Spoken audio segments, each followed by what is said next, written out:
Peace and blessings, everyone. It's your friendly favorite true seeker, teller, excuse me, back with another video. As in the past, I told you before that this channel is dedicated to men's mental health and various other topics out there in the world that I want to discuss that I feel like needs to be discussed, and a lot of people just not taking the time to express. um, we're going to get back into the mental health series tonight. And I want to discuss how um, depression made me a prisoner in my own body. I'm a person that dealt with depression most of my life.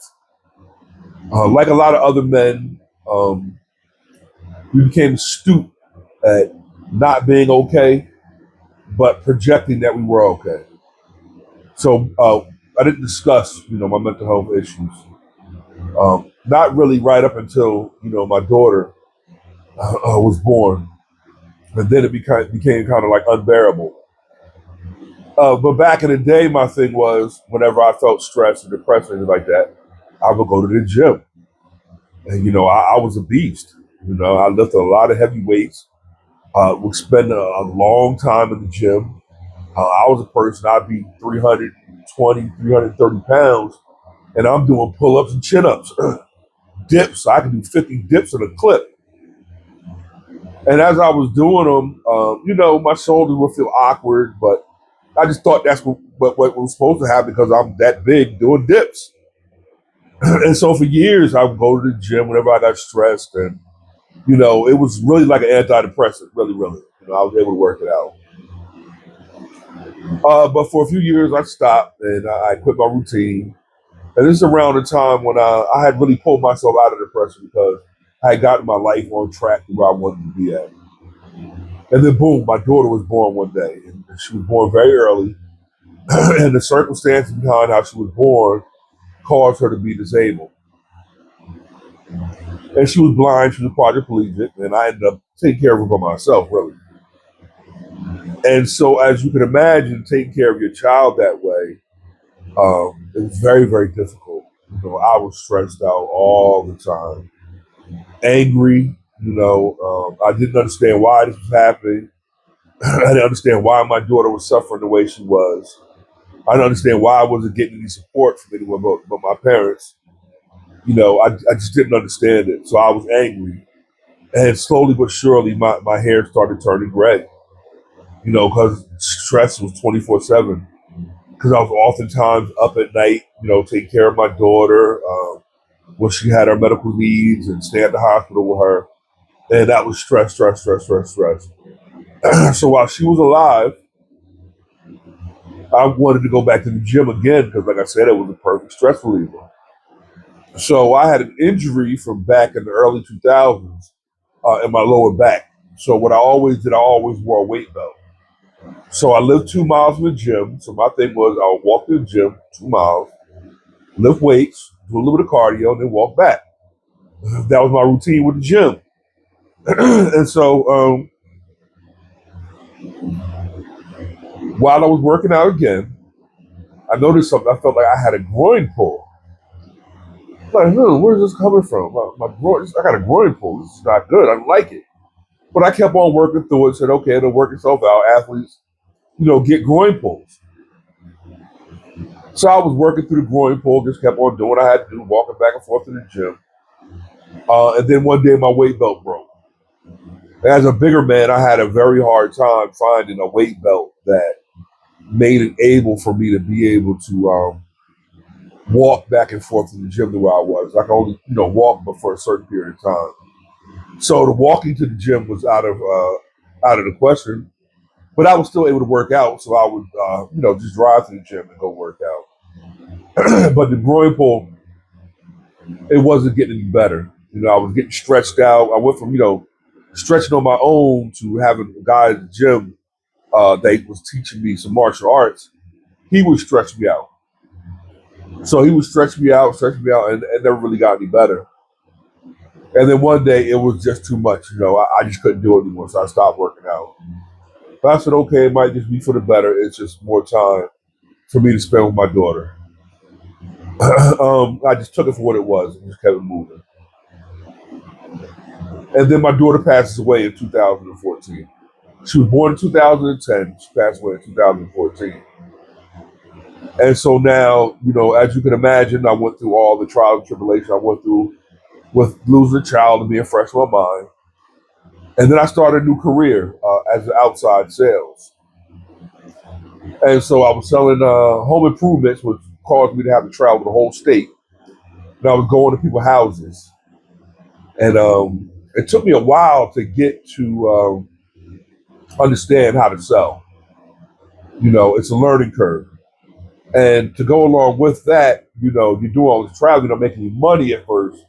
It was stressful, so I was still stressed. And after a while, I got really, really good at it. I was making like all the sales, really, really good. I made sales within a month, and people just love my personality because of the type of person I am. So it was easy for me to go in and make sales. Then one day, I was just working and working and working, and I couldn't do it anymore. My groin, it was in so much pain. I was in so much pain all the time, standing up, sitting down, laying down. I was always in pain. So finally, I go to the doctor. He said it's not groin issues you have. He said you need 2 hip replacements. I was 39 years old. To put it in perspective, that type of ailment runs in my family. My father, he has it, and my grandmother had it before him. And so, but also to put it in perspective, I was 39 years old. My dad and I were getting hip replacements at the same time. So I was 39, he was in his 70s, and that made me that much more isolated. I came home from surgeries after getting my hip replaced, and no one would help me. I would call and ask people for help. No one would help me. I would just have to deal with it on my own.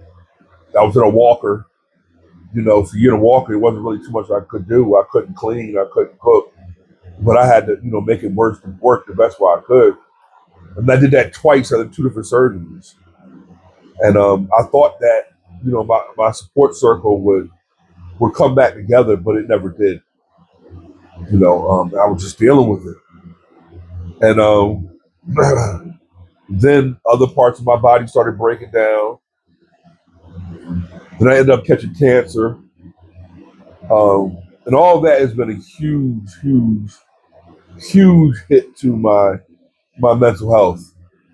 It's been devastating for me. I don't really talk to people that much about it, even though I think I do wear it on my face a lot more than I'm stressed out a lot of times. I'm not present a lot of times. And when I say I'm not present, I don't mean that physically. I mean mentally, I'm just not present a lot of times.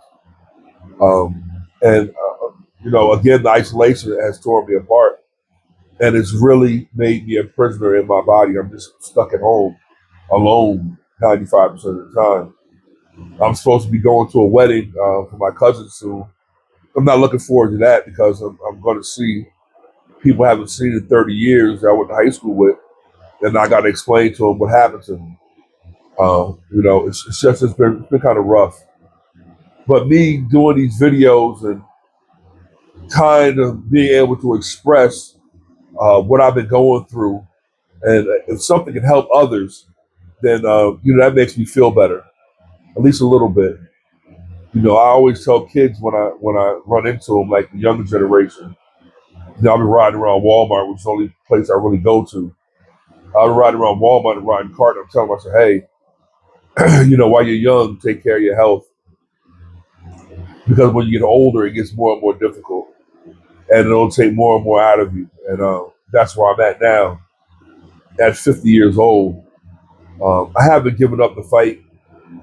I'm still fighting. I'm trying some new things. And hopefully, things will work. And maybe one day I'll get the support that I need as far as, genuine friendship and genuine people in my life that that actually care, and they showed they care. But until then, I'm fighting this battle basically on my own. Besides my dad, he's elderly, so I don't want to put a lot on his plate. And my mother passed away some years ago, so I don't have her. But I'm doing the best I can, and that's all we can do. I take it one day at a time, and I hope this can help someone else out there that may be experiencing similar things. And again, I love you all. If you found any value in this video, please like, share, subscribe. As I want to really get this message out there, and I want to try and discuss things like this with other people. Not only this, but a host of other things that we can discuss on a serious tip, because there's a lot of foolishness going on in this world. And again, my name is Wise, and I love you all. Peace and blessings.